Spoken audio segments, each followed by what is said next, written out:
On va commencer par Olivier. Olivier Rosaire, donc président de URPS Auvergne-Rhône-Alpes. Alors Olivier, dis-nous comment tu as vécu et comment tu as participé et comment tu as aidé les pharmaciens de la région. Alors bonjour aux Auvergnats et bonjour aux autres habitants de la région Auvergne-Rhône-Alpes. Merci déjà de l'invitation pour ce webinaire. Donc c'est aussi agréable de pouvoir rendre un peu compte de ce qu'on a pu faire pendant ces deux mois d'ailleurs qui sont pas tout à fait terminés, hein, parce que on a toujours la cellule de crise ARS qui est en route. Alors effectivement, comme tu l'as dit, Gilles, nous dans la région, on a été relativement touché très tôt, hein, puisque je me souviens que dès le 8 février, j'avais la directrice de la santé publique de l'ARS qui m'appelait pour m'annoncer qu'il y avait un cas au Contamine. C'était le premier cluster en France, hein, au Contamine Montjoie. Et dès le premier jour, j'ai envie de dire, l'URPS a été un peu sur le pont, puisqu'on m'avait demandé, c'était un samedi en l'occurrence, de contacter les 4-5 pharmacies qui se trouvaient autour des contamines pour leur indiquer en gros les procédures qu'il allait falloir mettre en place. C'est l'époque où il y avait encore un peu de stock de masques, donc je me souviens que l'ARS avait fait envoyer 1000 masques à chacune de ces officines. Et ce premier cluster qui a été, à mon sens, plutôt bien géré. Et j'ai envie de dire, ça a peut-être permis aussi à la région de démarrer son organisation assez tôt. Après, il y a eu un petit mois où il s'est pas passé grand-chose, hein, jusqu'à l'arrivée du 10-13 mai, le début du confinement. Et tout de suite, le directeur général de l'ARS, Auvergne-Rhône-Alpes, le docteur Jean-Yves Graal, qui était à l'époque ancien directeur général de la santé, hein, avant Jérôme Salomon, a décidé de mettre en place une espèce de cellule de crise à laquelle on participe toujours d'ailleurs, parce qu'elle n'est pas terminée, l'ensemble des présidents départementaux des ordres des médecins, donc une douzaine de médecins, plus le conseil régional de l'ordre des médecins, l'URPS pharmacien, moi, et le président Hugues Videlier, président de l'ordre régional. Et donc, dès le départ, tous les mercredis, on a fait le point. Alors au début, ça durait un petit peu plus longtemps, hein, pendant au départ 2 heures, et puis là maintenant, c'est des points de situation qui durent 1 heure. Qu'on servit à beaucoup de choses. Alors tout d'abord, on avait un peu comme à la DGS, on avait un point épidémique propre à la région pour regarder un petit peu ce qui se passait, la circulation du virus, la capacité des hôpitaux à s'organiser. Pour information, la capacité en réanimation de la région Auvergne-Rhône-Alpes est passée de 550 lits à 1200 lits en l'espace de 3 semaines, on va dire. Il y a eu aussi l'organisation des centres Covid. Donc savoir aussi, donc ça concernait beaucoup les médecins, mais savoir aussi comment on s'organisait, nous les pharmaciens, avec les centres Covid. Et puis, beaucoup de logistique mise en place grâce aux pharmaciens. C'est vrai qu'on a été, enfin tout le monde le sait, on a été de gros logisticiens dans cette crise et c'est pas terminé. L'URPS a aussi travaillé avec le conseil régional, hein, puisque je crois que dans toutes les régions, les présidents de région se sont aussi mis à l'œuvre, hein, puisque forcément toutes les activités étaient stoppées. Et donc, le président de notre région a essayé de s'approvisionner en éléments de protection nécessaires, que sont les masques, les gels, les surblouses, etc. Et là aussi, de voir avec l'URPS comment on pouvait organiser cette distribution sur toute la région Auvergne-Rhône-Alpes.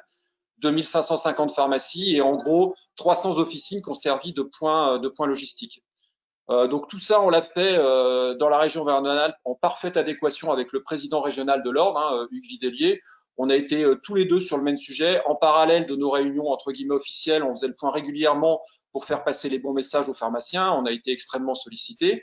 Ces petites réunions de crise qu'on organise tous les mercredis m'ont permis, par exemple, de faire un courrier officiel au directeur général de l'ARS à l'époque où on a vu arriver les masques en grande distribution, que je ne souhaitais pas mettre dans le point de crise parce que c'était une problématique un peu nationale. Cependant, il a préféré quand même en refaire un sujet lors de cette crise et ça m'a permis d'expliquer aussi, de réexpliquer aux médecins ce qu'on était en train de faire pour eux depuis le début de la crise, c'est-à-dire pointer des masques qu'on leur donnait en gros un par un, etc. Enfin, vous connaissez tous ce qu'on fait depuis 2 mois.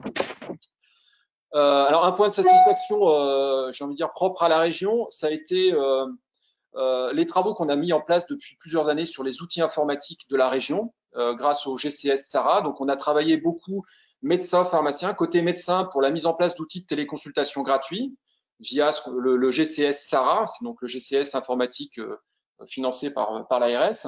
Et côté pharmacien, donc ça avait commencé à l'époque où Gilles était président de l'URPS, de mettre en place un outil qui permettait de communiquer directement avec les médecins, notamment hospitaliers, de transmettre les ordonnances. Ce dossier qui était bien mature avait du mal à exploser et j'ai envie de dire, grâce au confinement, finalement les outils étaient prêts et quasiment du jour au lendemain, alors que les médecins n'étaient pas du tout préparés à faire de la téléconsultation, ils avaient un outil qui était prêt et ils se sont mis à s'en servir dès le premier jour. Et dans la foulée, ils se sont servis aussi de l'outil qu'on avait mis en place, Mon Sisra, pour pouvoir envoyer les ordonnances issues de la téléconsultation. Et pour vous donner un ordre d'idée, en 2019, il y avait à peu près 2000 ordonnances qui étaient envoyées par mois via Mon Sisra.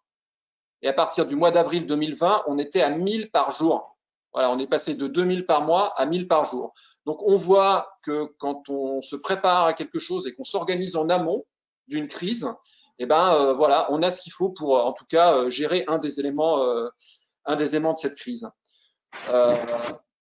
Enfin, plus récemment, un combat qu'on n'avait pas vraiment vu venir, alors que tout le système de santé continue à lutter contre le virus, et c'est dans ce que le président de la République a appelé une guerre, c'est le combat avec l'administration de Bercy et la DGCCRF, donc qui est arrivé dès le premier jour, j'ai envie de dire, avec les gels hydroalcooliques et les contrôles sur le prix.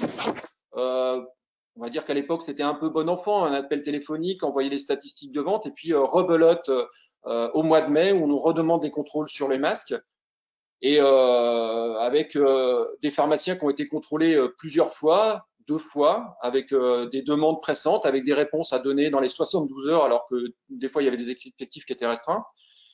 Et c'est vrai que c'était assez étonnant de voir un pays qui est capable de déployer son administration à la compte de ceux qui sont au premier rang de cette guerre. C'est-à-dire qu'on a le ministère de la Santé qui nous demande d'œuvrer au mieux pour cette guerre, d'accueillir les femmes battues, etc. Et on a l'administration de Bercy qui, à l'intérieur de ça, nous a mis en place une réglementation, un aspect réglementaire qui a submergé les pharmaciens. Il y a eu les contrôles, mais il y a aussi l'aspect réglementaire dont vous avez parlé régulièrement pendant ces webinaires, qui a d'ailleurs était une des raisons de la mise en place de ces webinaires, d'expliquer semaine après semaine quelles étaient les différences qu'il y avait par rapport à la semaine précédente.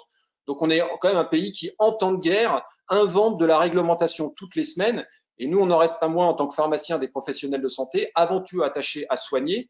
Et donc, c'est en ce sens que moi, j'avais écrit il y a une dizaine de jours à la directrice générale de la DGCCRF au ministère, et que dans le même temps, le président Videlier, le président de l'ordre régional, lui a écrit aux 12 préfets des 12 départements de la région pour faire remonter l'exaspération des pharmaciens qui, dans l'immense majorité des cas, a œuvré au mieux pour gérer cette crise et qui se retrouvent avec un sentiment de culpabilité d'avoir peut-être vendu du gel ou un masque qui n'avait pas la norme EN 494.